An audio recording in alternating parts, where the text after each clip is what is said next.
menyelidiki sendiri kasus penculikan anaknya ini. Setelah mencoba menelusuri kemana arah jalan mobil van yang telah menculik anaknya pergi, pria ini kemudian melihat sebuah kamera CCTV yang terpasang pada toko perhiasan di persimpangan jalan. Kemudian segera turun untuk mendatangi toko tersebut. Setelah masuk ke dalam toko, pria ini meminta izin kepada sang pemilik toko untuk melihat rekaman kamera CCTV miliknya yang menghadap ke jalan raya untuk melihat sebuah mobil van biru yang barusan melintas agar bisa segera mencari pelaku yang telah menculik anak gadisnya. Pemilik toko ini meminta mereka untuk membuat laporan polisi terlebih dahulu. Namun pria ini memohon kalau setiap detiknya sangatlah berharga demi keselamatan anaknya. Pemilik toko akhirnya setuju dan mulai memutar ulang rekaman kamera CCTV miliknya dan akhirnya berhasil menemukan mobil van biru itu melintas dan menuju ke jalan yang mengarah ke luar kota. Gadis ini baru saja dinodai oleh teman sekolahnya sendiri. Kemudian dirinya mencoba untuk kabur. Namun temannya yang lain datang untuk segera menghadang pelariannya. Kepala polisi yang mendapat kabar kalau plat nomor mobil penculik itu telah ditemukan, berkata ke bawahannya kalau dirinya sendirilah yang harus turun tangan menangani kasus ini. Lalu segera pergi menemui seorang wanita yang bernama Ibu Takur, yang merupakan seorang tokoh yang sangat berpengaruh di kota mereka. Kemudian Ibu Takur segera menelpon anak buahnya untuk menanyakan di mana keberadaan cucunya sekarang, dan dengan gugup anak buahnya menjawab kalau cucunya saat ini sedang berpesta di gudang mereka bersama kedua orang temannya.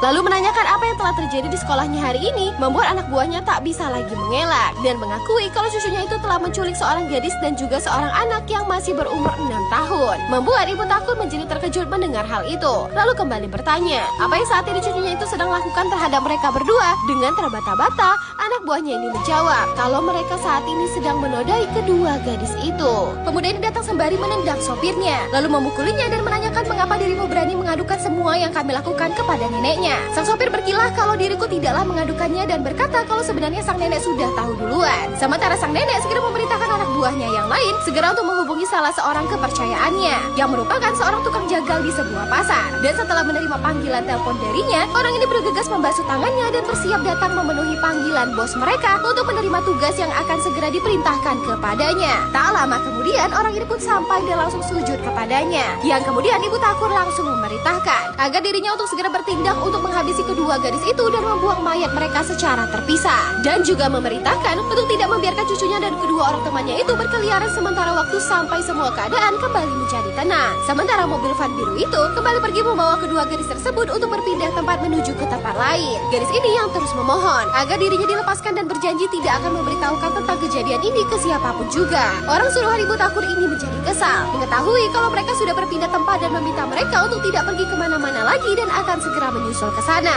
Sementara pria ini yang terus mencoba melacak mobil penculik Nandini baru saja tiba di sana dan melihat asap kebakaran dari kejauhan. Kemudian menanyakan ke seorang warga apa yang sedang terjadi di sana.